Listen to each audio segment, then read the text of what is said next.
to another episode of You Reaching or Teaching. I am your host, Derek. And I'm your boy, Aaron. And we are back for another episode. I believe it's episode 11. How you feeling today, my boy? It is 11, you're right. I'm good. I'm glad we talked about what we talked about. Yeah. Look, word of advice, be authentic. Like, I'm not going to say everything that happened, but just be an authentic person. You know, it's Easter. Happy Easter for those who celebrate. But if not, happy Sunday. I'm glad you made it to another week. But just let's be authentic this year. Yeah. Since we starting off with advice, my advice would be act your age. You know, me, myself, I can't be out here running with these young kids no more. My body is hurting. my body hurt, my knee hurt, everything hurt right now. Derek, before we recorded, Derek stood up and I heard a pop. And I wasn't going to say nothing, but all I heard was... I was going to say something. You didn't have to say nothing. I was going to say it. Like, Derek, everything cracked. Kids, damn. Everything cracked. I feel like I'm 40 right now, man. But nah, man, I'm good, man. But you know, you should stretch more. I do. I should. Yeah. People been telling me that, especially like Fit Academy, working out with them and everything. Like, you should be stretching like every day anyway. Yeah. So technically, we're supposed to stretch every day in the morning before we get the day started. And before we go to bed. I already know. I just don't do it. I already know. I just don't do it. But I need to do it. Take care of your body. Yes. You know, right nutrition, right diet, exercise well. Cause man, I was at we had open gym and everything like that. I could not continue. If you watching this, you see what I'm doing. I had to go straight to the bathroom. I was like, "Yep, somebody take my spot." Shit happens. Yeah. When you out of shape like that, man, you can't just get right back into things like that. But it's okay. But that's also another good piece of advice. Take your time when coming back. To being physical. You know, don't go hard, especially with things like lifting. You know, you used to be able to bench like 500. Don't start out with 500. Yeah, facts. Hey, nothing wrong with, you know, starting over, especially when it comes to like lifting weights and everything like that. As long as you're getting back into it, that's all that really matters. But been a while since we talked to y'all. March Madness has kicked off. It's been interesting. I think it's haven't really been no disappointments on my end when watching the games. I'm not talking about like the upsets or anything like that, but just watching both men's and women's games. I feel like all of them been exciting. Yeah. How about you? I would agree. I think it's been exciting for both. I think it's pretty equal this year. I know like Caitlin Clark made the comment about the women's is better viewed this year. I think it's even on both terms of it's just been entertaining. Whether if it's an upset, whether if it's the team you pick to win wins, great performances, and it just feels like basketball is being played. Yeah, it don't feel like no BS is involved, no crazy narratives. It doesn't feel like celebrity wise. It don't got no extra stuff with it. It just feels like basketball. Yeah. So I think it's been great. I did want to bring up, you know, especially in this era of life, you know, we have all the streaming platforms and everything like that. And just in regards to, and this has always been a conversation in regards to like the NBA and the WNBA. But now just talking about college and March Madness, and I know the women's side has just been recognized, we know, with March Madness, because they couldn't even use that name for a while. Which is crazy. Just the media coverage of March Madness, because I know the men's is on Max. Yep. Paramount Plus, I believe that's too, because they come on CBS and everything like that. Yep. So if you don't have like the regular cable TV and things to watch the games like that, it's hard to find, you know, where to watch the women basketball games at. What do you feel about that? I think that it is one of those things where when you say shit like times have changed, this is one of those times where it's changed for the better. Because it's that exposure is always what's going to be necessary, especially when you're trying to not just garner attention but build upon it. Because now, because of like, for example, the high viewerships and the access to watch it, things are coming to light. Like, people were asking things with women's college basketball. Dang, how come Caitlin Clark didn't go to the WNBA her freshman year? Oh, because you can't. For women's basketball, you got to be 22. That's crazy. Yep, to go to declare for the draft. And now that's getting buzzed like, well, why? If they're good, they should have the opportunity just like the men. But none of that would happen if it wasn't for the exposure and the conversations to be happening. Yeah. Even like on the men's side, it's like exposure now to a lot of coaches, where it's like you see coaches who are personable, coaches who've been coaching for a long time, young coaches who've been doing good, and it's just like other parts of the game are getting attention now because of that exposure to different platforms. Yeah. So I think it's been a change of times that has been beneficial. Yeah.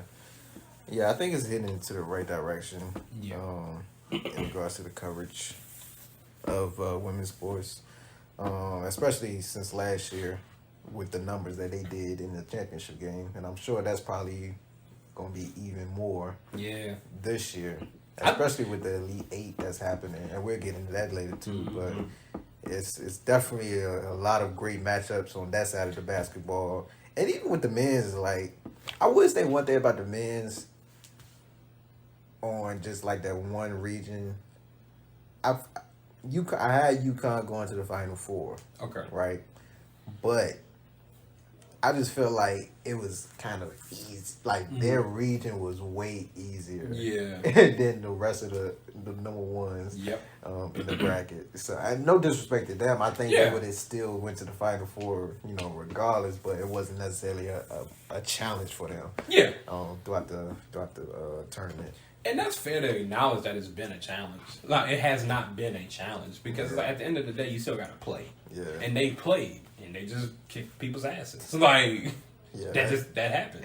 Yeah, I don't know how you go on a 30-0 run like that in a champion what's that, Sweet 16? Yep. Yeah, I don't know. No, it wasn't Sweet. It was the Elite Eight because they're in the Final Four. So yeah. Oh yeah, you're right, my bad. But yeah, that's crazy. Because they started earlier than the women. Mm-hmm. Yeah.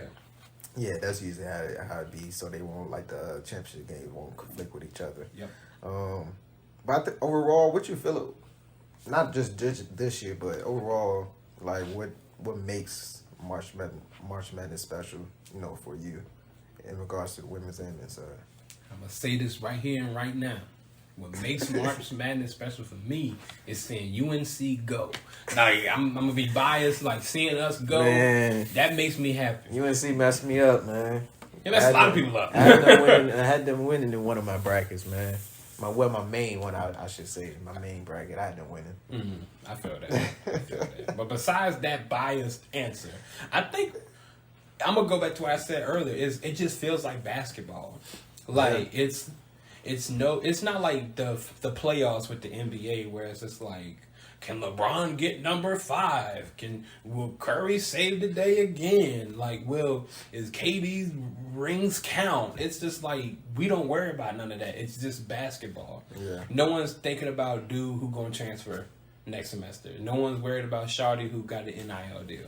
It's like, okay, yeah, we got that. We'll talk about that another day. Yep. So I like when March Madness comes. It just is about basketball. Yep. About who's playing. We're going to play till the last buzzer go, and whoever win. That's how it should feel. Yeah. That's my exact thought. Especially like the high school level and the college level.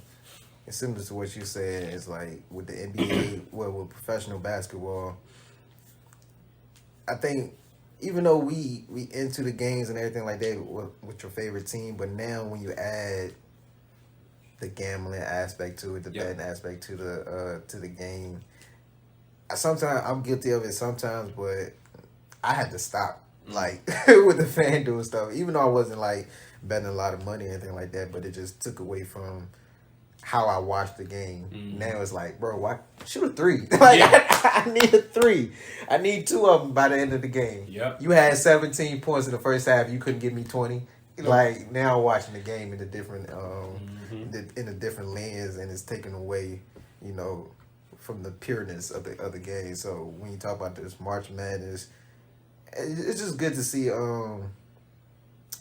just like teams that's constantly in there. And like the first time teams, like Alabama, their first time getting to the Final Four. Yep. And just teams like Oakland that come out, older team. I had Kentucky winning, but you know, when you have an experienced team like that, it doesn't really matter. Yeah. And it all comes back, like you said, you see the different aspects of the games now, like the coaching of it. And then you have people that, you know, they think they don't have a shot at the NBA, but they come out and do spectacular stuff like having 10 threes in a game. Yep. You know? And just seeing stuff like that, well, his stat is crazy, though. Because he's strictly a 3-point specialist. Yep. Like, that's He's all not that man driving. he ain't got to worry about it. Nope, he's shooting. He really his job. shooting. But yeah, just seeing fundamental basketball, like none of the fancy stuff. Of course, you're going to get it here and there. But competitive games, for the most part, of course, you're going to get some of the blowouts. Yeah, that's what I like to see when it comes to March Madness. But speaking on, like, when you talk about, like, the upset and everything like that, what is, like, the difference you see in the schools when you talk about, like, the smaller conferences versus the larger conferences? Like, what do you think is the advantage of these different conferences? Of course, you may have, like, the upsets that happen always, but I know just speaking on, like, the school, you know, that we graduated from, shout out to Longwood, you know, y'all made it. Shout out to Hampton Sydney, too. Y'all made it to y'all championship game. Yeah, in Division III. But, you know, we faced Houston first round, and we, you know, just, it's different levels. We already know it's the turnovers was crazy. It's different levels to this basketball stuff. So, what do you think? Where do you think that, like, comes from? Is it? I don't want to say it's coaching, but is it like my thought was it comes from the training, just how the players train, no matter, you know, what level they're at. Because I feel like even because we see the upset, so I feel like no matter who you face within your conference, should be prepared for whoever that opponent that you're going to face next. Yeah. I think that, for me, one of the biggest things I notice outside of planning and scouting your competition is just size. Yeah, size will definitely do it. And it's just one of those things where it's like, you know, not all the time the biggest person on the court is going to make the biggest impact. But you can't say it don't help. Nah. Like, because it's like, even like the guards from Houston were bigger than Longwood's guards. Not even like, we not even look at the big men. It's just like, dang, your starting point guard 6'1", they starting point guard 6'4", 6'5", like 20 plus pounds bigger than you. That's gonna be something to pay attention to. You're gonna have some problems. You're gonna have some problems. It's like not even this year with Houston, but last time Longwood made it, they played Tennessee. I'm like, bro, our starting center is 6'7", and our starting forward was 6'5". Their starting center was 7 foot, and their starting power forward was 6'11". Yeah. It's gonna be difficult. It's gonna be hell. Difficult. But with that is like, because with growing up in Prince Edward, you kind of see like the shift of genetics, where it was like people was above 6 foot constantly. You know, when you talk about like basketball, people above 6 foot, 5'11" or whatever. Then we got shorter in the years, but now I feel like we starting to get taller and everything again like that. So of course genetics play a role, but is there something that we can teach at those lower levels where it's like, even though of course we ain't gonna be able to contain them like we want to, but what is the game plan that we can do where we can keep these taller players from not, you know, scoring at a high level like that? I think one of the things too is to work with the evolution of the game, because you know it's a big 3-point shooting. Right? Let's work on that. Like, let's work on being consistent shooting wise, so that way, they scored 2 on us easily. Okay, but we scored 3. Okay, and now we do that little tit for tat for a minute. So in this like 2 minutes, they scored 12, but we scored 18. So that compensates a little bit for us being undersized because we can shoot well. Because then now they're going to be worried about us shooting. We can catch them slipping and drive the ball. Yeah. And then what's going to happen? Let's say we do that. They start fouling us. Now they're going to be worried about if we driving. Now we go right back to shooting. So it's not going to be perfect. Right. But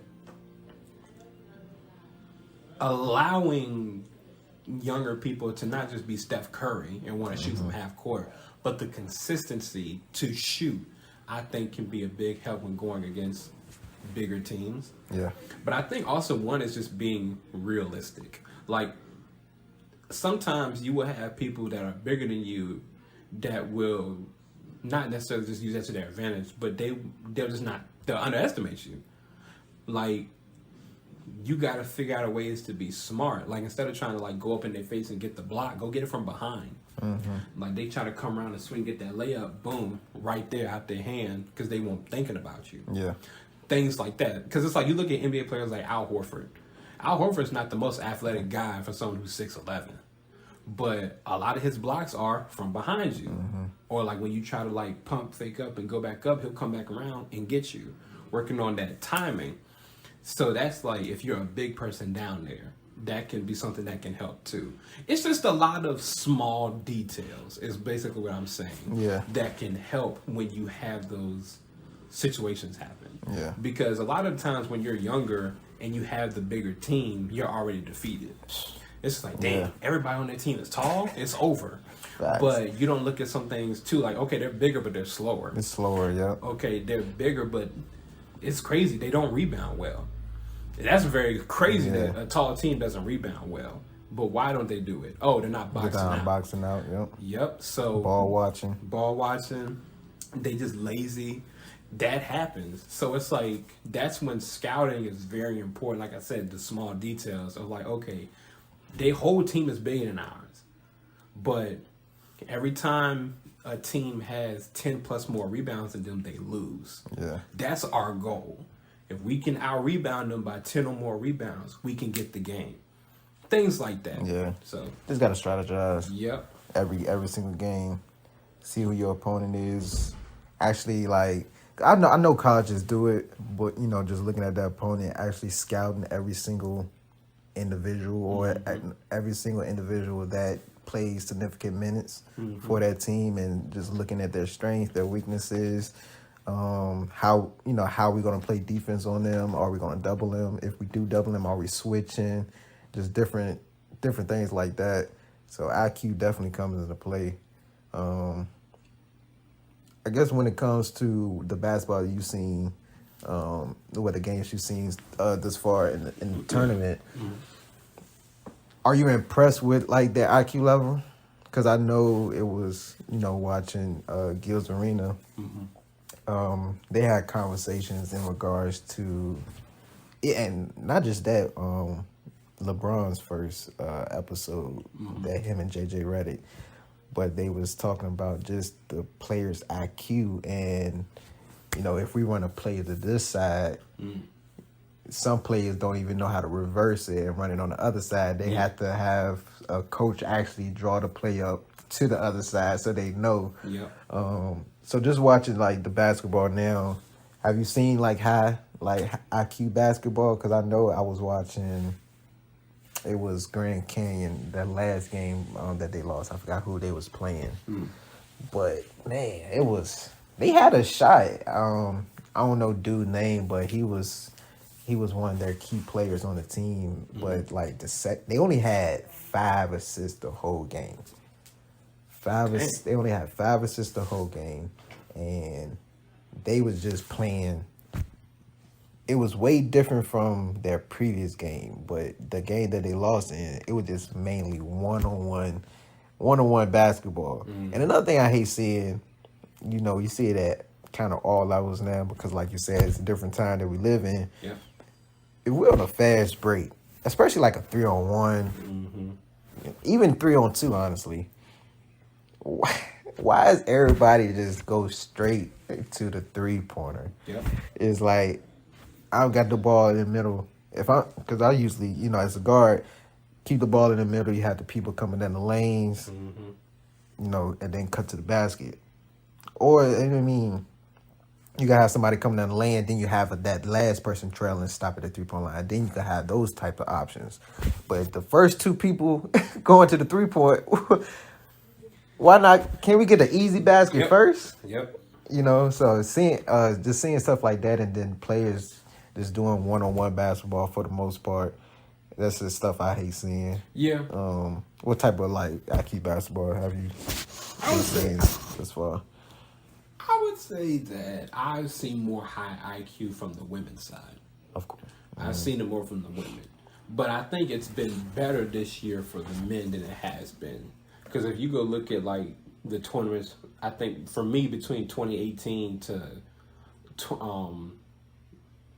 not the one year before last one, I would say everyone was more so relying on athleticism. Just athleticism and the fact that somebody got a nice crossover and can shoot. Mm-hmm. This year it's been a little bit more high IQ, better than what it has been. But I think that that's good because it's like, yeah, we got dudes who can jump out the gym, but they can pass out the post. They know how to, they know how to be smart in the situation. Like, okay, I'm not needed in this situation to go jump over somebody's head. Let me go set a screen so so-and-so can get going because he ain't shot in the past 3 minutes. And he can shoot. You can't have a cold shooter on the floor. So being less selfish, I think, is the biggest thing to the IQ that I've seen improve from the men this year. But the women's IQ has just been fantastic this year. 9 times out of 10, they're going to make the right play. Right. But actually, 3 years ago, the men is 4 times out of 10 they're gonna make the right play. This year, I'm okay, 7 out of 10. So that's my whole thing with the IQ for this so far. Got you. Any team on both sides that you shocked in their position right now? Not in the position right now, but the team that I was shocked that was it NC State? Yeah. They play very good team basketball. They balling. And it's people focus on the big dude they got, but it's y'all see he passed out the post very well. Yeah. He's smart. It's okay, I got this smaller defender. You damn right, give me the ball. But while he get it, if he going up for it and he sees someone coming to help, I'm gonna pass it back over there because you open. And then when they try to come back, they'll throw it back to him because now you got the mismatch again, and he go right back up, and that's 2 points. Mm-hmm. I saw a lot of that with them. I'm I like that. I like that y'all playing smart, but you're not playing scared. Yeah. So I like that. So that was the team that I liked the best. So let's go ahead and get to it. What you think Duke gonna do? What you think Duke gonna do? Because they beat y'all. Yeah. First round of the ACC. Yeah. Man. So I seen a post pretty much saying, no, I don't think it was to y'all. I think it was UVA or somebody like that. But it was one shot, and we probably wouldn't have seen NC State in the tournament. Mm.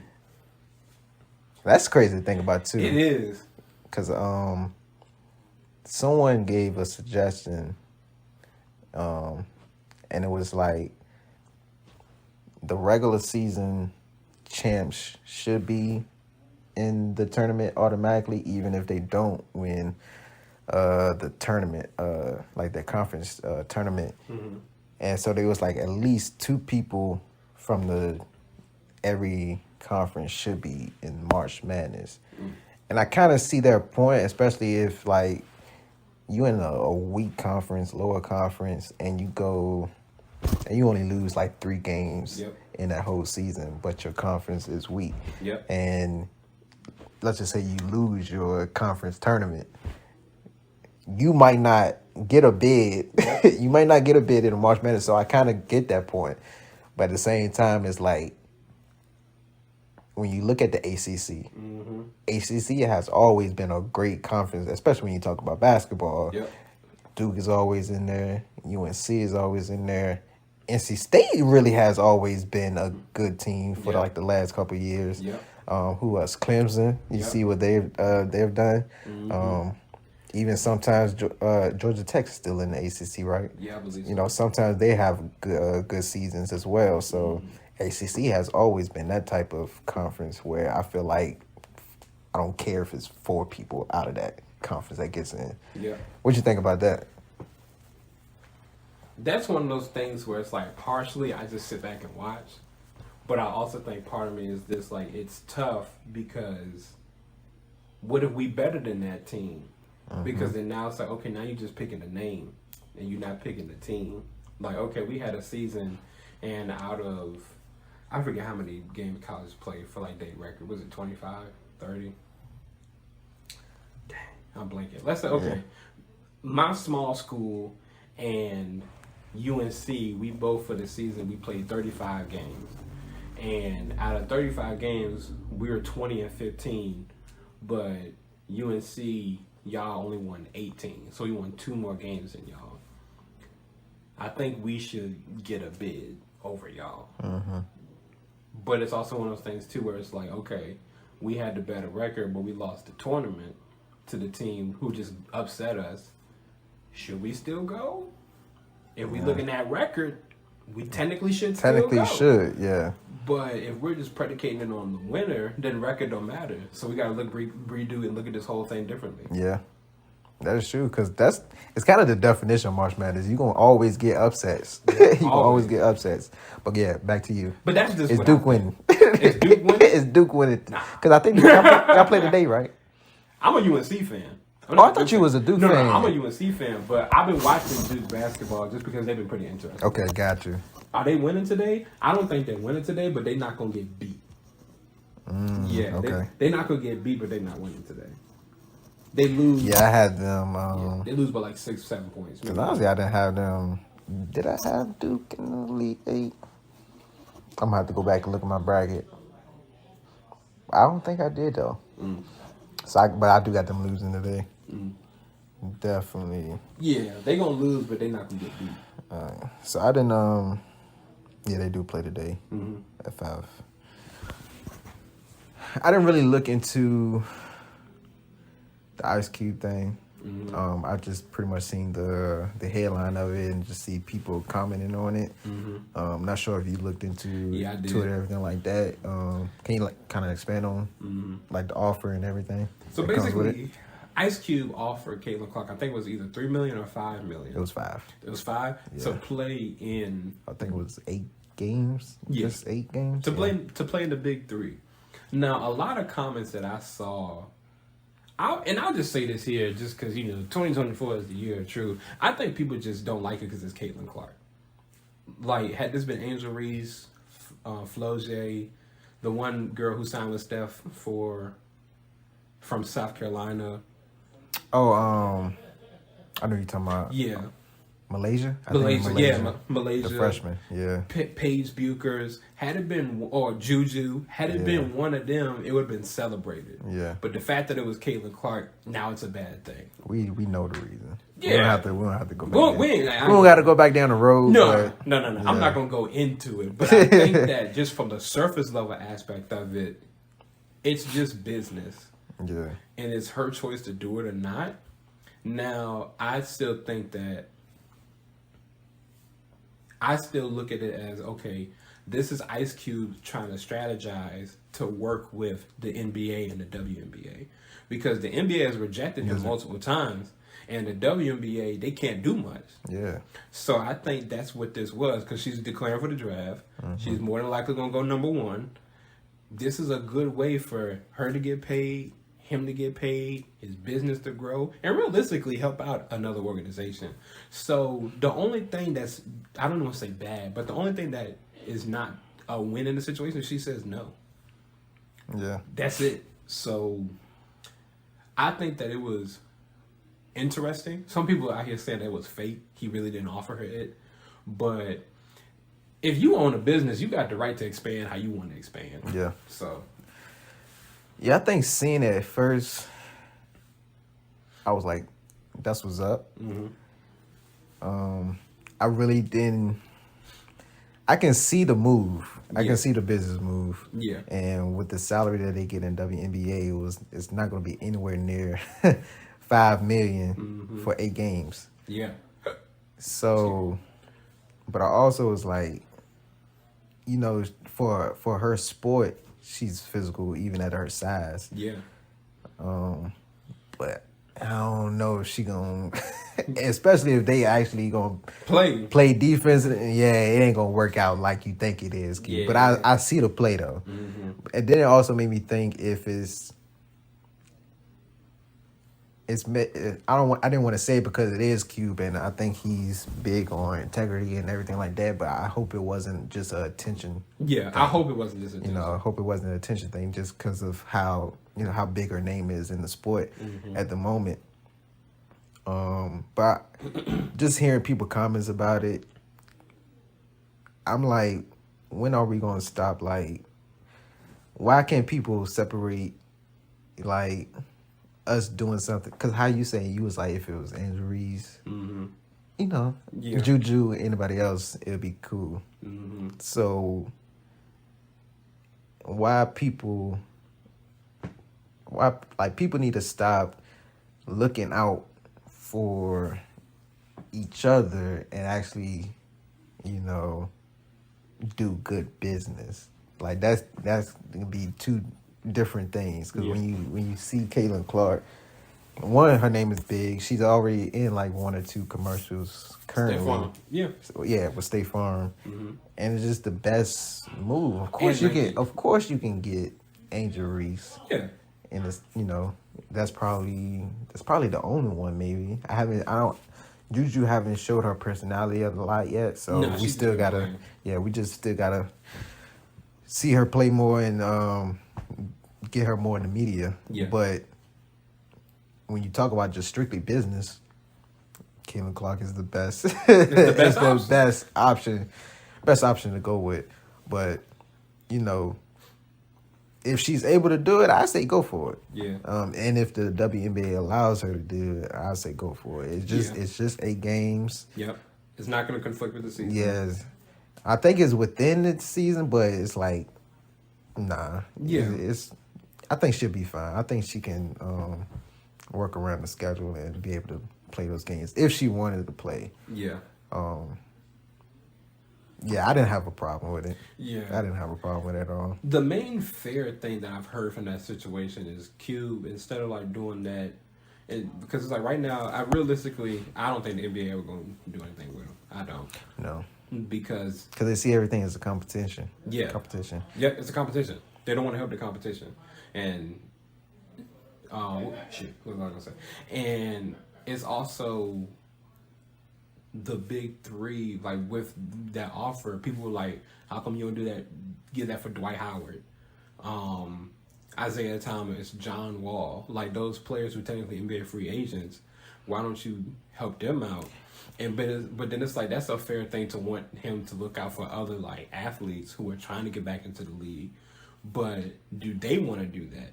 No, they want to be back in the NBA. That's the thing. I see that. I hate when people go that route. Like, why don't you do this and that? One, stop telling that man or anybody what they should do with their money if you're not in that position to do it yourself. Yep. I hate when people go that route. And like you saying, maybe Isaiah, he don't want to be in the big three. No, they don't. They want to be back in the NBA. Yep. Like they're still young enough that they can still have like another 3 to 4 years. Yep. In the NBA. Dwight posts about shit like that every day. Because I follow Dwight Howard. He posts I do too. He posts shit like that every day. What team y'all think could need him? Right. Like, you think the Sacramento? And he's quick to how people do like the different like highlight videos, and then we've been struggling against Jokic and the Denver Nuggets, right? He was like, so people making videos of that. It was like the only Joker stopper I know came from 2020, and it was Dwight Howard. And he reposted all this every single time, but it makes sense. But it does make sense. It makes sense because it's like that. We can go on about the Lakers and stuff like that, but I'm gonna keep it short. Dwight Howard was locking his ass down because Dwight Howard is physical. AD is really not physical at all. Because AD, when he get physical, he hurt himself. Dwight Howard, when he get physical, he a problem. Yes. But it's like you see John Wall talking about some things. Austin Rivers is technically still a free agent right now. Mm-hmm. It's like you said, I appreciate you wanting these people to get something, but that is Ice Cube's business as he wanted to do, and that's their business. Like I said, who? If I'm Dwight Howard, I don't want to go to the big three. Yeah. I don't want to play with y'all old motherfuckers. I'm sorry. Like, I'm still in my prime, like, athletic-wise. Yeah. I just don't see how people seen it as like a kind of a disrespectful thing. Yeah, I don't get that either. I didn't really get that tone of people listening to, and she made good points. Oh, Lexi? Yeah, just listen to Lexi talk about it. She made good points, but we have to start somewhere. Yeah. He was like where you was at for the last 7 years. Well, one, he just, like last year, they just became recognized as a sports league. Yep.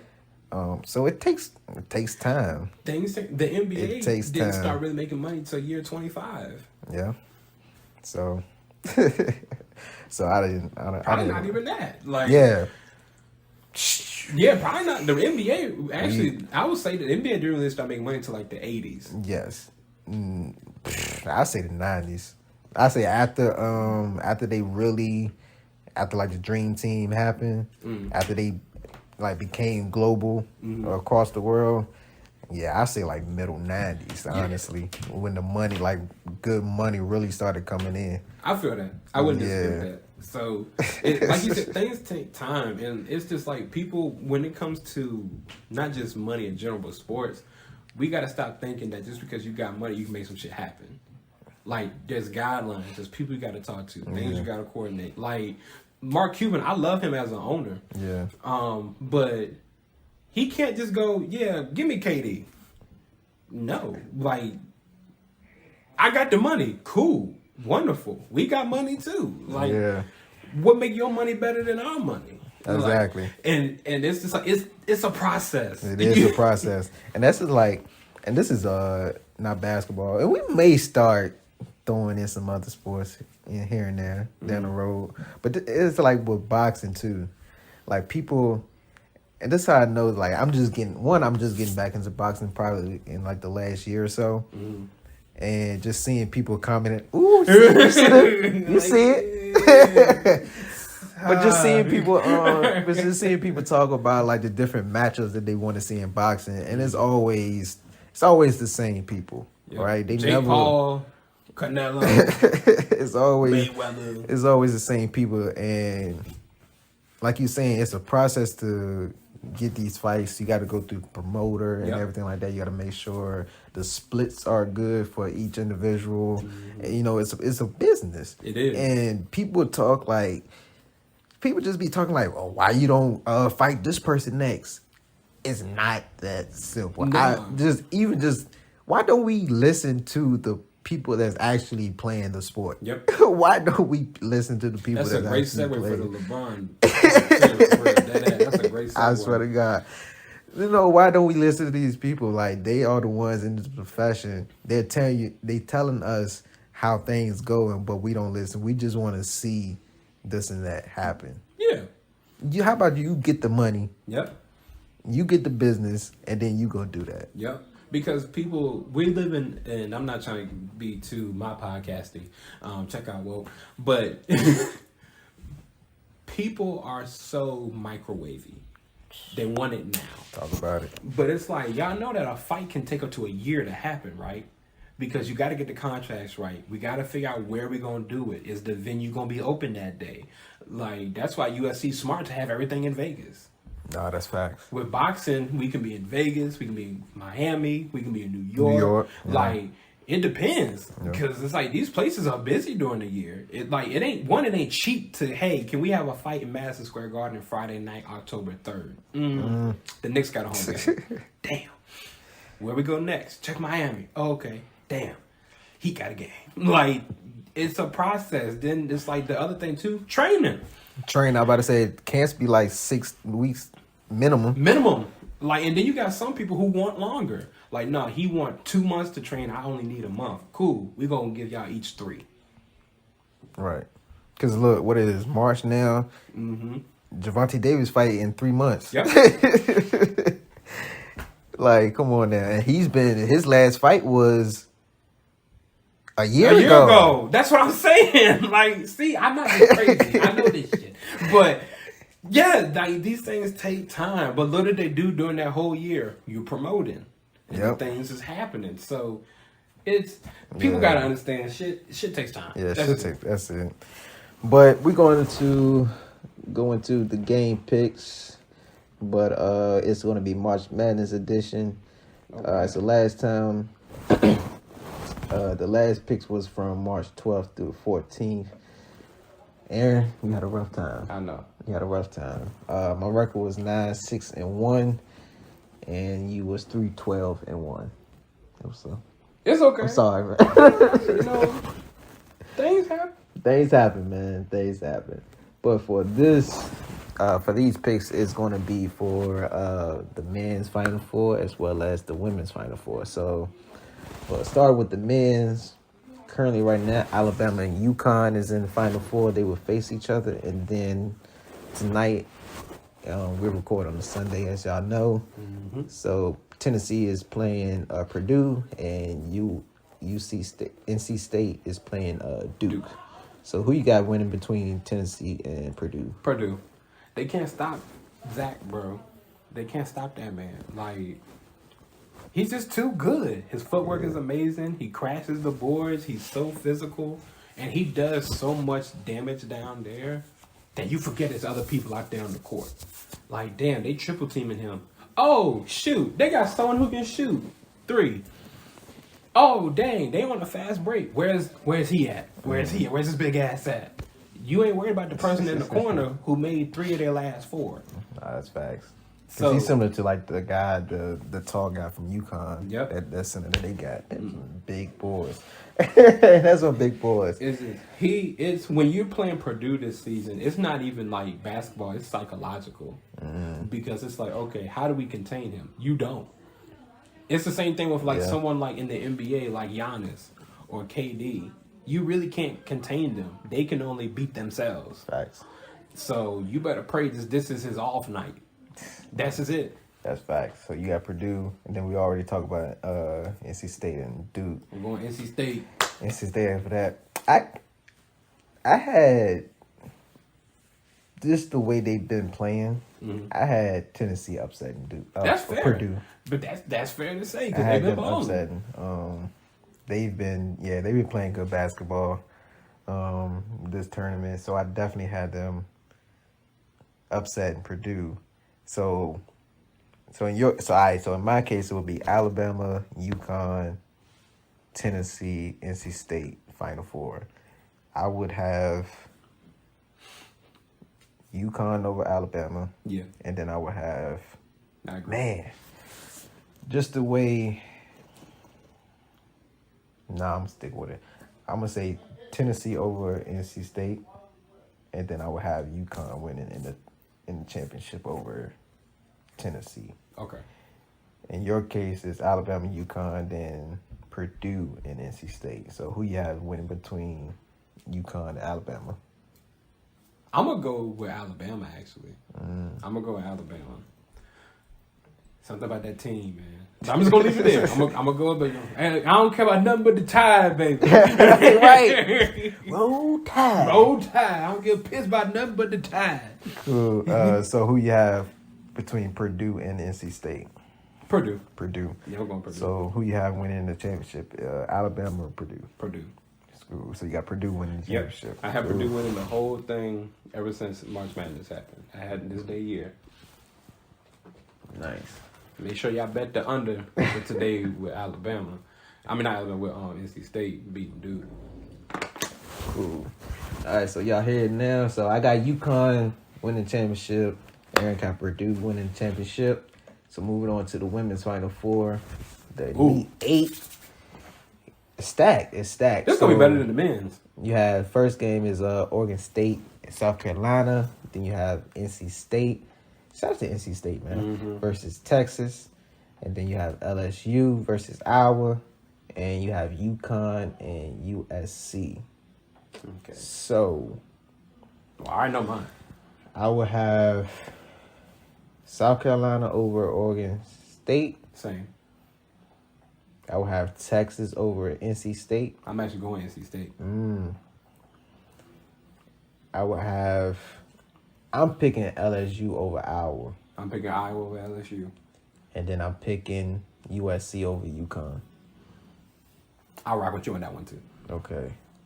All right. So mine is South Carolina, Texas, USC, LSU for Final Four. Yours is South Carolina, NC State, Iowa, and USC is Final Four. So I would have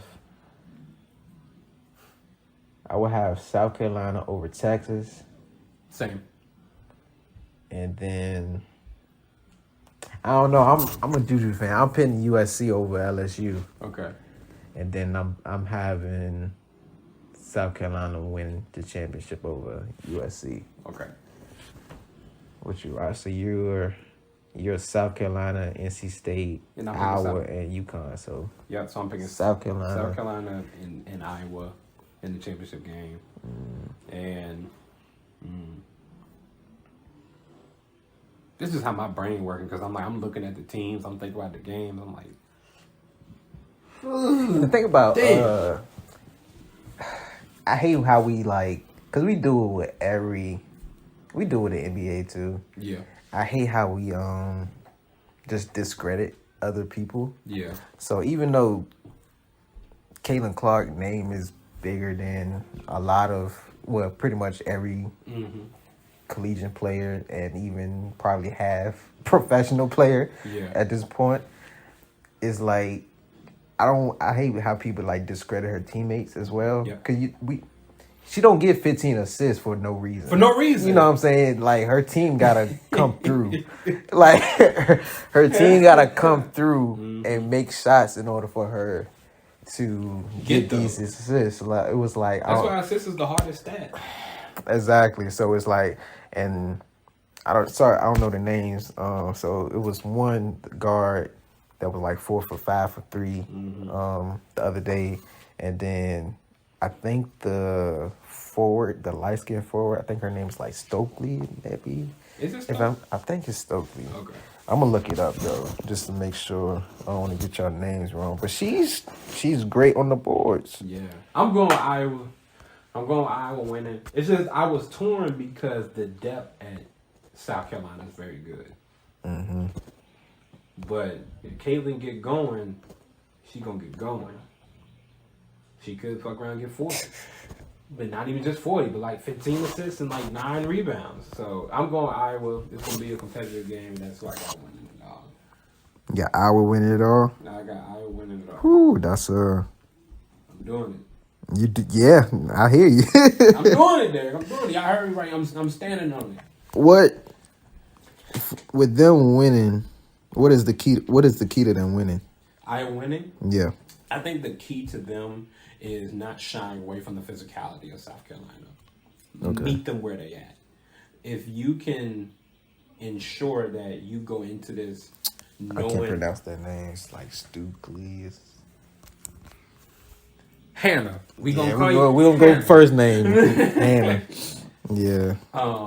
So that's it. Not being... Because, and I'm going to be for real, I think a lot of teams are afraid of South Carolina because of their physicality. And that's what messes them up. Yeah, them girls physical. Okay. That's a great example of, you can see that every level, but when Cal was still playing, they was going against this team, I think it was Russell. Mm-hmm.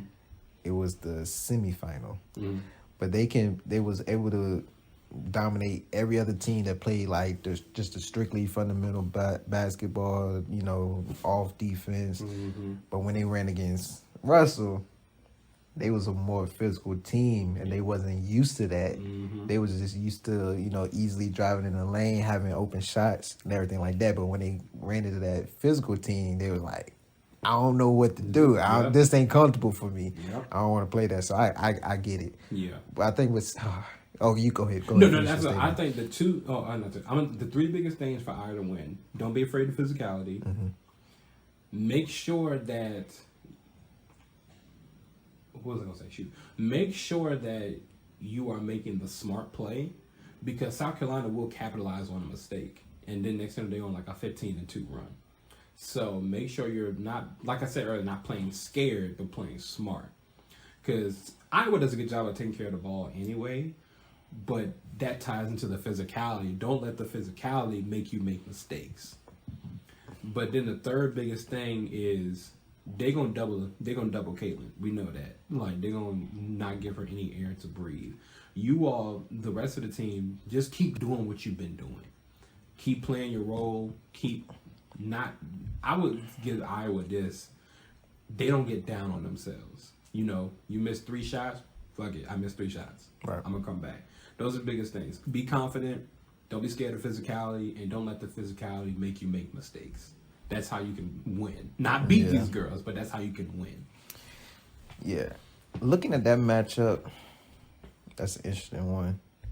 I think, because I forgot what game it was for Iowa, but I think in order for, I'm just going off your scenario, in order for South Carolina to win against Iowa, similar to what you were saying, but continue to be physical. But I remember watching one of the Iowa games, and it was just like, I guess to kind of like making the other players around Caitlin be the reason that they win. Yeah. Like containing Caitlin. I don't even think that they may not even try to double. Especially if the ball is in Caitlin's hand the entire time, at least like 80% of the time. It was like, let me find the game that I'm thinking about. But pretty much Caitlin had the ball in the hand the whole time, and then they was doing the full court press, and it was kind of difficult for them to get past half. But Caitlin, she's just a skilled player. Yeah. And I think if they press Iowa, if South Carolina do it, it's a different ball game. Yeah. Especially if they're not able to. It might have been West Virginia. I got you. Yeah, it was West Virginia. And West Virginia is usually known for defense. Yeah. Both sides. That's true. It's just why it's more so a mental thing for why they win than a skill thing. Yeah. Because it's like versus the men, I would say that's more so we're looking at skill a little bit more. Versus the women, I think it's about mindset and attitude. Like, you go into this confident and understanding what's going to happen. That's better than going into it just thinking, well, I can dribble. Okay, that's nice. But if she in your face the whole time, you can't dribble, what else you going to do? Right. And you think the style of play matches up? I think it matches up the best on the fast break. They both are very good transition teams. But I would say... Because that's what I was thinking about with South Carolina. It's like the transition and just the tempo. Yeah. Especially with the freshmen. Yeah. Like how she pushes the ball. Yeah. Like, oh yeah, we getting up the court. Yeah. We don't have to get back. They both play like... South Carolina starts out with high energy already. Iowa has to build a little bit. But when it get there, it's there. That's true. And let's be real, it don't take long. Like, I would say realistically, it would take most of the first quarter, if not the first quarter. Because at the end of that, they know what we got to do. Yeah. Versus South Carolina's out the gate, which is, I think that's strength for both of them. Because there's nothing wrong with taking your time, because you're getting to feel out the other team, see where you're at, and then like, okay, now we know what to do. Facts. Because then it's like, the flip side of it is like, okay, you took too damn long, now you're down 20-7. But then it's like South Carolina, you can come out the gate hard, but you had 8 turnovers, you're down 4 or 5 points, but you're not shooting well. Defense isn't great, and the game can get away from you, so you got to calm it down. Yeah. So it's like their greatest strengths can also be their biggest weaknesses in that matchup. I gotcha. But it'll be a good game regardless. Good game regardless. Cool. And whoever wins, congratulations. Yeah, congrats. So for the women's, I got South Carolina. Aaron got Iowa. Let us know in the comments who y'all got for these Final Four matchups. And we're going to take a short break, and we'll be right back. Unfiltered Brothers is on Patreon. Be sure to become a member and show your support for the podcast. Your support will help us invest in our business to help the podcast grow and expand our brand. There are 3 tiers you can choose from. Get early access to the audio and video a day before the episodes are available on streaming services and YouTube. Be the first to know about special announcements and get access to exclusive episodes or content. Also, 10% of Tier 3 will also be donated to a charity of our choice at the end of each year.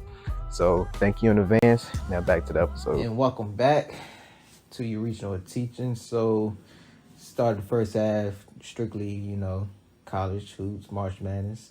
Shout out to Future. I didn't even think about that. Dang. Them might even play it all. Dang, y'all gotta play it for March end. Somebody play. Facts, man. But yeah, we will go into the NBA a little bit. I know that at the end of the season that they will be getting rid of the G League Ignite. Mm-hmm. How do you think that will affect players moving forward in the NBA? I think it's a double-edged sword. One, this has been a great opportunity for some people because you got people like Jalen Green, who came from that team, brother from the Rockets. Yeah. But it's also one of those things. Kuminga as well. Yeah, Kuminga. I forgot all about Kuminga. My bad. It was a good gateway for them to play with NBA players in the NBA system that was a little bit less, but still there. So now when you got to the league, you weren't perfect, but nothing surprised you. Yeah. But I can also see it being not a terrible thing because now this can really get people to not just go to college for sports, but actually look at expand their options of life. Of like, okay, cool, Ignite gone, so I'm not going to do that. All right, what college am I going to go to? All right, I got to major in something and make sure I major in something that's meaningful. Because you could be like someone like Buddy Hield and stay all years and graduate and like what you did. Mm-hmm. Or, how it has been, you could be one and done, but you always have the option to go back. So I think that this is good to an extent of the life perspective wise. Be like, okay, one opportunity gone, don't matter because I can go look for others. But I also think it's one of those things where it's like that was an opportunity for somebody. Yeah. And even if it didn't work out, they still got to live their dream. So it's a double-edged sword for me. Yeah, for me, it was like just looking at the players that came from there and what that team is for the betterment of like people coming out of high school. And like you said, people that don't want to go to college, don't want to go overseas, they are in the NBA system. So if my goal is to go to the NBA, why not train under the NBA system and get better before I even enter the draft? Mm-hmm. And I'm still getting paid at the same time. Yep. So I was looking at that point. But I didn't know the reason for them shutting it down. I'm not sure if it's just a business thing. I don't know if they was losing money because of that. I read an article where, not necessarily an article, but the dude that was writing on the topic, just pretty much how since the NILs has come into play, they don't necessarily has the advantage, But I'm like, what? But if that is it, crazy. Yeah, like one, this is the NBA, y'all are well over $1 billion, probably 10 billion, probably 100 billion. It's up there. Like it's up there somewhere. I don't know the number exactly, but like if that was the reason, like I think it's fucked up. And why not just care about the development of the players? Yeah. Like if these are the players that are going to be in the NBA one day, these are your future. I don't want to say it like that. This could be. I was going to say like this is your product. Yes, it is your product. Yes. This is your product. Like these are the people that's going to be in the NBA in the future. Yep. So why not keep the program and develop them up into excellent players, elite players that that's going to come into the NBA right away and make an impact. Yeah. So I was thinking about that too. So I think it's either way, Yeah. Of course, and like saying people, got the option of overseas, and what we've been seeing is it's not wrong with going to overseas, especially in Europe, mm-hmm. because they're teaching great basketball over there. Yep. I think Brandon Jennings was the first one to ever do something like that. Mm-hmm. Out of high school and not, skipping all of that, just going overseas first. Yep. So overseas is definitely not an option, but if you know, if I'm the person that don't want to travel that far and just want to stay in my country, on my land, I think it sucks for them. Yeah. And also for the people that, you know, that spend like 1 or 2 years in college, but it's like, I don't want to be here no more. Yeah. But it's all like the people that's like right in that middle, where it's like they're good players, but then they know they're not good enough to be a draft pick. Yeah. But they're way better than the college level. Yeah. You know what I'm saying? And so it's kind of hard for those people to make a choice. So I think it sucks for them, but I mean, I'll look into it more and see what's the main reason behind it. But more needs to come out about this. Yeah, it's kind of just unexpected. It's just like, at the end of the year, these niggas out of here. Yep. That be shit. What? What are we talking about? Yep. But yeah, so maybe they got something planned for them in the future, but we'll see how it goes. But let's get into some other pods. I'm not sure if you watched the first two, but LeBron James got a podcast with Jay Wright called Remind the Game. And pretty much with that podcast is, I would say it's not your typical sports show podcast, but it should be. And just in regards to basketball in itself. Just the conversation that they do have is great details of of specific things that make over a lot of people's heads and everything like that. But I think it's good. I think it's good conversation to have, and not get away from the debate topics and just the opinion type podcast and everything like that. Yeah. Have you seen? I've seen some of it. I haven't finished. Gotcha. What you think about it so far? It is a good podcast for the game, studying basketball, understanding basketball. I still don't know how I feel about it personally, because it's like, you know, it is a lot of podcasts where it's just opinionated or your thoughts or your perspective. So it's great for insight on basketball, but I'm still feeling out about how it's going to be in the future, because I'm just being real. The name LeBron James ain't enough, because like casual fans are going to listen to this and know how you knew that play that the Warriors was running. Yeah. They want to hear, so, are you the GM, LeBron? Do you make shit happen? You like Darvin Ham? They gonna want to know that type of stuff. So is it gonna turn into that? Yeah. That's what I'm waiting to see. Because if not, you might as well just join Draymond on his podcast. I think that's the point of it though. It's like, I think he want to like just switch the narratives of a lot of things, and I think they know people want to hear those types of debates. Yep. Well, not even debates, just topics. Yeah. But I think he just want to have a show where it's just like, I'm just talking with my boy, talk about schemes that we've ran against each other and everything of that nature. So I don't think it'll go down that path where people want to see. And like some of the stuff that they were talking about is like, okay, like it's definitely some vocabulary that I didn't know at first.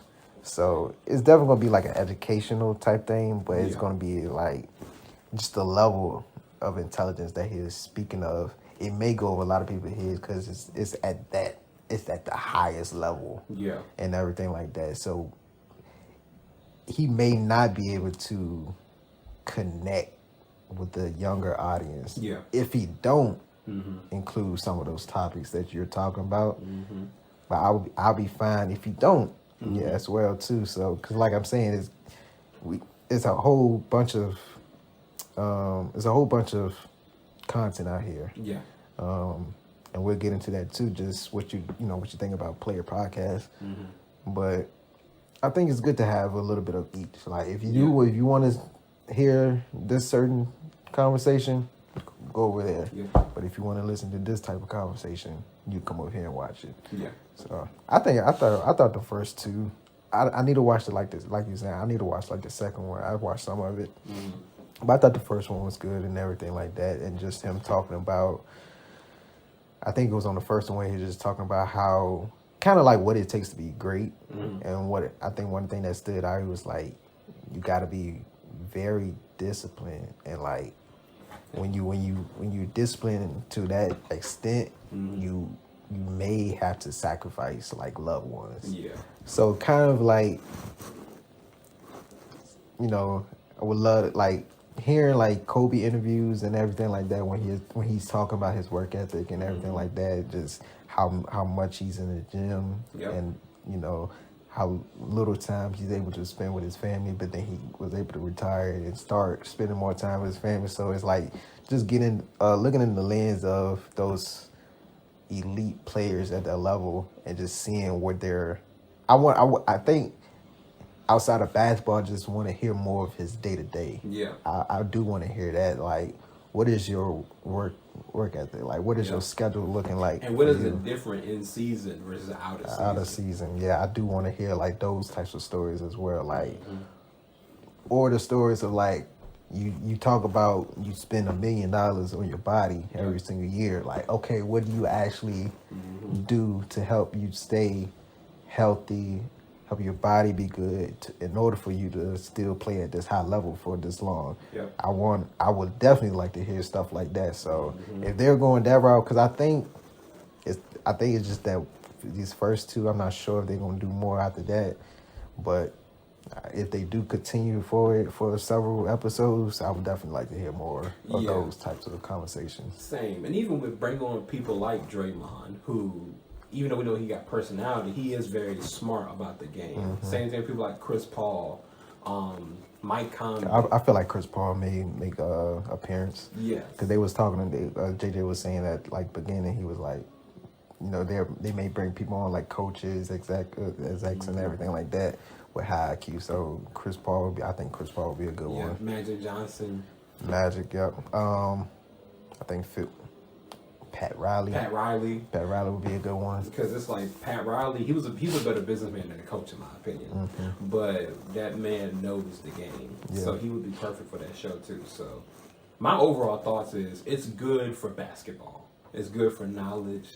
And let's see where it goes. So my question is, do you think player podcasts help or hurt the culture of basketball? I think that's tough.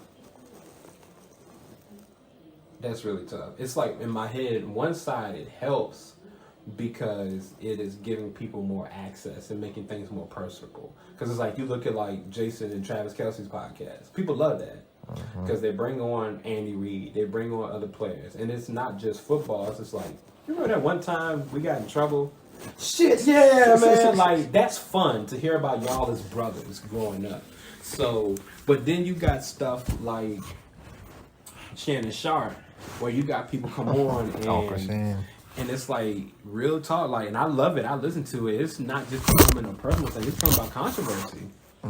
So it's like, but and I didn't know that too, because I thought it was strictly because with Ocho, I thought it would strictly be like the sports topics because I seen a certain clips, but then I did see like them start going towards other conversations and everything like that. I love that type of stuff. Oh no, and it's like that's the stuff that's interesting because now me personally, I like to see how people think. Yeah. Like when they was talking about what was it? When they was talking about like people's past, who they've been with, and they both like, no, I don't care how many men you slept with. Like I don't care about how many men you dated. You with me now, and I'm like. There's people out here who disagree with that. So it's like, it's interesting that you think that because it also does show in your lifestyle. Yep. But then it's also things too where it's like Jason holding Travis accountable. Like you should have yelled at Andy Reid like that, like at the Super Bowl. It was just like that's your coach, bro. He's just like, emotions get high, bro. What you want me to tell you? And it's just like, but still, that's your coach. You got to have some sort of composure. And that's interesting for people like me where I'm like, I see both sides where sometimes your coach is on some BS, but sometimes it is a power dynamic. So it's in the middle, but I'm going to say it's good to get an understanding of people. Yeah. The only time I have issue with it is when people want to make the show about bullshit. Like, I don't listen to it, but the clips I see of like someone like Paul George's show, that's not really about bullshit. It's just like a barbershop conversation. Versus it was like when I Am Athlete was, when they had Ryan Chan and all of them on there. The show has become about bullshit in my opinion. Like y'all sometimes we even forget your guest is there. Like you, Yeah. because it's like they had I don't know if you follow him or not. It's a brother called Real Tarzan. He's like a black guy. I know you're talking about. Like they had him on there. He barely talked, and it was an hour episode. Because it started. Oh, why you getting to? Oh, what's his name? Brandon. Yeah. He the main one. I be marking my nerves. Like, but it's like those type of shows. I'm like, all right, this ain't about the person no more and talking. This is about like you just don't like some shit. Yeah. And this person is here. They so happen to be famous. I'm not fucking with those type of podcasts. Yeah. That's why I stopped watching it. Yeah. But, like the guest. Why would he even be a guest? and that's the thing. Like it was, it's cool because I like him. Like he's very smart about animals. Like how to certain places where to go to. Predators. He's such an informal dude. It's cool to see a brother be into stuff like that. But it's like, why was he there? Yeah, it's like you just. Once again, you're just using his likeness. Mm-hmm. You're trying to get an audience that, honestly, that don't even want to listen to y'all in the first place. Because, like, unless he was coming on to actually, if you was interested in what he's doing, that's a different story. Like, how did you get into all this, blah, blah, blah? You actually engaging in the conversation, and then he having a conversation with y'all about sports. Yeah. Okay, now we can mix the both audience together. Yeah. But if that wasn't the case, then what was the point? Like, for him go being back and on look this? at that episode and watch how much they actually talked to him. Yeah, I might have to go check that out. I forgot. It was another one too where, and I'm not trying to go on a tangent. It was like another brother was there, but it was the one where they was going back and forth, and it was like that meme of Brandon Watson like yelling. Yeah, Bro. Because that was in regards to what, like the salary of NBA and it's like dude barely got to talk, but he made a good point. He was like, V Mars, the last dude on the bench in the NBA make $1 million. The last dude on the bench in the NFL don't make that much. Yeah. Like they make more than your average regular person, but they not making Tom Brady money. Yeah. That's reserved for Tom Brady. That's Pat Mahomes, Aaron Rodgers money. Most dudes don't get that, but you got people in the NBA like Jordan Poole. Why he got $100 million contract? And this one has nothing to do with a podcast, but Skip, you gotta do better. Why is Keyshawn Johnson on there talking about basketball? Like that's what I hate too. Like you might know the sport a little bit, but you don't know the sport at that level. So I hate when they have football players talk about basketball. I hate when they have basketball players talking about football. It's like, come on now. You have these different. You brought Paul George on there. I mean, not Paul George. Paul Pierce on there for a reason. Yep. Like, let him talk strictly basketball. Yep. Keyshawn just needed, I don't care if it is off season. Yeah. Let that nigga just strictly talk about football. If you don't got nothing going on, go to ANU football in high school. Like, talk about that. Like, college. I don't need you to talk about something that you don't know about. Yep. And that's what I hate too. You go ahead and finish if you was going. Oh, but I'm gonna say it helps. It's just like there's those few that mess it up. There's those few. It is a few. I like the Player Podcast. It's good to hear the insight, the stories from when they was in the league and everything like that. But I think my issue with, let me just answer the question. Mm-hmm.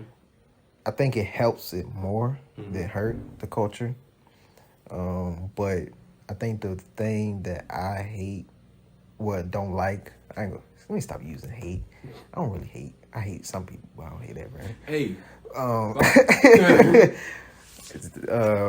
I think the thing that I don't like about some of the player podcasts is like their ego. Yeah. It's like, I understand like you was good enough to make the league. You had your run in the league for a certain amount of time. But I hate when you start talking like a big dog. Yeah. You know what I'm saying? Like, and some of the stuff is entertaining. I don't mind it. But sometimes, like Rashad McKent's, like, he's entertaining. I give him that. Like, I don't mind him on the show. he's entertaining, but then some of the debates he be trying to do, Like the Greg Popovich one. just it'd be a lot. I can't even pinpoint one, but it just be like, bro, what are you? Huh? Did you just say that? Yeah. Are you serious right now? And Gil, he's guilty of it too. Yeah. Sometimes Gil be going, and I'll be like, bro, Gil, what did you talk? Come on, Gil. And I remember, I just seen it. I think before you pulled up, it was on. What did I see it on? I seen it on something. Mm-hmm. But you know how Gil always goes in on like the 80s and whatever. Yeah. But he was having a conversation about John Stockton or something like that. Mm-hmm. And then whatever segment that was, people like played it over top of the video of, I think Gil got drafted 2002? Yeah, 2002 or 3, something like that. So Stockton was still in the league, and he was on Golden State at the time, and then he was talking about just the pick and roll of John Stockton and Karl Malone, and he was like, well, after that you still got to play one-on-one, like what you gonna do, blah blah blah. And then but they had the video showing where they were still Stockton and Karl Malone was still doing the pick and roll, and Gil is the person that has to switch on John Stockton. And Stockton was just pulling up. He was driving to the lane. He was still doing what he was doing. So it's like, all right now, like, even though it's one clip, Mm-hmm. it's still like he's able to do this stuff. Yes. He's able to do this. So I don't like when players like start discrediting like older players and everything like that. And that's why I hate when people discredit the 80s and the 90s. Like, okay, I get the 60s was different because it was the 60s. But like John Stockton got all them assists for a reason. And it's like people saying basically, oh well, he was given easy passes. What? That's an excuse. Come on now. Excuse. Like, and then it was, because it's realistically, assists were different back then. If I pass it to you and you don't make it as soon as I give it to you, that's not an assist. Versus now, I can bounce pass it to you. You can back down twice, put up an assist. Yeah, because they gave you that 2 dribble like minimum or a max or something like that in order for you to get the. So he's still about 3,000 and 4,000 assists ahead of the next person. Yep. But that record been there for a break. But you have longer to get the assist. What's your And then, excuse? we've got people great like a Jason Kidd that came behind, Steve Nash, Chris Paul. So how come y'all still 4,000 short? You got all this time, so now I'm checking you. But anyway, I digress. I digress. I digress. Yeah, it's what I was gonna say about it. Oh, I forgot. I lost my train of thought. It's all good. Lost my train of thought. But yeah, I think it's good. We can move on to because I definitely lost all of that. It'll probably come back. It's all good. But we're gonna move on to regional teaching. You know which one you want to do? You want to do the pro one or you want to do the college one? Ooh, let's do the college. You do the college one. To wrap it back up with college. Right back up. So this regional teaching, Jay Wright, at the beginning of March Madness, he was talking after Kentucky lost against Oakland, and pretty much he said that the era of freshmen dominating men's college basketball is over, and one of his reasons was just because of NIL, where they can, where you will start seeing players stay in college longer. So that means they get more experience in the NCAA system, and so you're not gonna one freshman is just not gonna run over a team that they're probably got like one sophomore in the team and everybody else is like a junior and senior. Yeah. Do you think he's reaching or teaching when it comes to that? I think he's reaching. I mean, not reaching. I think he's teaching. I wouldn't have used the NIL part just because I am having a hard time saying what that has to do with anything. Because I know people who got NILs who were like decent college athletes. I don't like how people think everybody got an NIL. Yeah, not everybody got NIL. Only like 2-3 people on the team. Well, if that, probably like one person on the team that got an NIL. Yeah, because it's like, you know, I know a dude who went to Hampton City for football who got an NIL deal with Bojangles, and it was just like, okay. he's cool. He's a good tight end, but he ain't all that. Let's calm down. But I think it's teaching because I would look at it more so the standpoint of players are staying to develop. It's not just the NIL. Because it's like you look at dude from Purdue, he been there for a minute. Same thing like with UNC with Armando. He been there for 5 years now. But it's like you stay because not just you want to get better, but you want to win. You like the culture. You like the coach. You like your teammates. So that's why these juniors and seniors are more dominant than these freshmen, because they're really, really invested. Versus the freshmen, it's still, you trying to figure it out. Like, you can be a freshman and, like, I don't have a good example right now, but you can be a freshman and be like, all right, cool, I'm going to the league. But I don't think that a lot of you all, your work ethic and your love for that program isn't going to match that junior. And like, yeah, you may score 20 a game, but him getting 15 and 15, he getting 15 and 15. Yeah, that's bringing more to the game. I think he was teaching, just because I think over the years we haven't seen a lot of course there's been several freshman names that's recognizable, that's coming into college basketball, but it hasn't been a lot like it used to be. Yep. In the past. And I think his example with Kentucky is, well, one with Kentucky, I feel like that's the culture that they made over there. Yes. Like, especially as a guard, like, if you're a great guard coming out of high school and you're at least top 10 in college basketball that year, you're not staying. Yeah. You're not staying. I'm not sure, because Murray was one and done, right? Maxey. Yep. Monk. Bam. Fox. Booker. Yeah. I forget he went to Kentucky. Like Kentucky, like that's just, I just feel like that's the culture that they create over there. And unless it's like 5 freshmen coming in at one time that they all was like top 10 coming out of high school or something like that. Like the Harrison twins, like that year that they had all those freshmen on there. Randall. Yep. Everyone like that. So I think Kentucky was a bad example of it, because I just feel like that's the culture that they created over there. Yep. But I do think I see the shift where people are going to stay in college longer, and actually develop their skills more. And I'm not going to use NIL as an excuse, because once again, not everyone gets that. You have to be a special talent. Not just a special talent, like you have to be a special individual itself in all aspects. Like no one's just gonna give you an NIL if you don't have the personality behind it. Like it's a reason why Jokic don't have no really endorsements like that. He just is a great player, but that's it. Like after he finished, he probably just go home and relax. Like he don't want to be outside. Nope.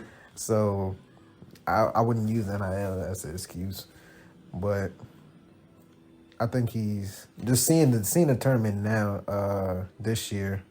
I think he has a point, and I think a lot of teams will be more experienced moving forward. And a lot of teams, especially when you're a team that makes the tournament like every year, you probably get to like the round of 32, Sweet 16 or something like that, and you get eliminated. But if that's a constant thing for your program, oh yeah, you eventually you're gonna start reaching the Elite Eight. Yep. Like Alabama, eventually you're gonna start reaching Final Four for the first time. So it's a development of your program. Yep. So I think he got a good point. Women's side, that may be a different story. Yeah. I think when women come, especially when you have someone the size of Juju and just the skill set that she has, she can make things happen as a freshman off the rip. Yep. But I think on the men's side it's way different than the women's. So I think he has a point. Yeah. Yep. Any other topics you think we need to discuss for the short time that we have? No, I think we good. I think that we did a good job. It's a dope episode. And make sure y'all like this joint, watch it, and share it. Yep. Y'all also follow Woke Podcast, what he got going on. Listen to it. Apple Podcast, Spotify, for the Brothers Podcast. Once again, listen to that Apple Podcast, Spotify. Watch our videos. Watch this on YouTube. Also, Handsome and Nerdy. Episode 1 is out. That what was that, like 2 weeks ago? So y'all go check that out. It's the only episode we ever gonna do. More coming. I pray. But yeah, continue to support us. Y'all stay safe out there. Y'all be blessed, and we out here.